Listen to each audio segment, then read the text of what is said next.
Harrison est sans doute la moins connue des 4 personnes honorées aujourd'hui. Elle est connue comme étant la numéro 2 de Wikileaks. Je ne reviendrai donc pas sur tout ce que Wikileaks a apporté à notre société. Ça a déjà été amplement dit avant moi. Je préfère parler d'elle, que vous connaissez donc moins que les 3 autres honorés.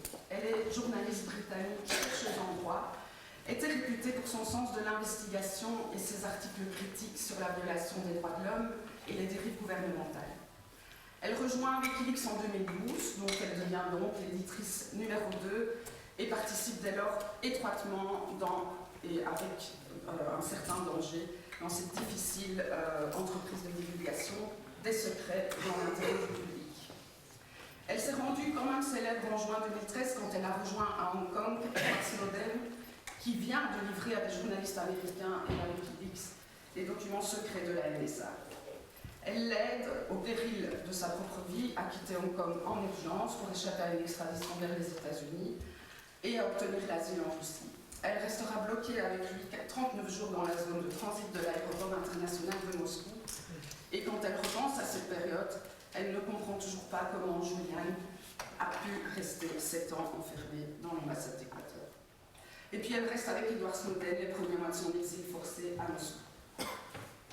Après la détention de Julian Assange à l'ambassade d'Équateur, on peut parler de détention comme on vous l'a dit, puisque le groupe de travail des Nations Unies sur les détentions arbitraires a considéré que Julian Assange était en détention. Elle a porté un peu partout la voix et la défense de Wikileaks, constatant humblement et avec beaucoup d'affection que Julian Assange et Edward Snowden constituaient pour elle une sorte de paratonnerre, puisqu'ils attiraient sur eux les foudres des États-Unis, ce qui lui valait de ne pas être inquiétée. Elle s'est battue inlassablement pour leur défense et celle des lanceurs d'alerte, cherchant des issues à l'enfermement de l'un et à l'exil précaire de l'autre. Elle a fondé la Fondation Courage, qui a pour mission d'aider les lanceurs d'alerte à survivre et à se défendre, et elle en est actuellement la directrice. Elle a été couronnée en octobre 2015 du prestigieux prix Willy Brandt pour le courage politique et n'a pas hésité, lorsqu'elle a reçu ce prix, à critiquer le SPD, qui ne soutenait pas suffisamment Wikileaks et Julian Assange. Je suis un peu émue parce que je l'ai rencontrée lors d'un séminaire sur l'affaire Assange que j'avais organisé à l'ULB en 2016.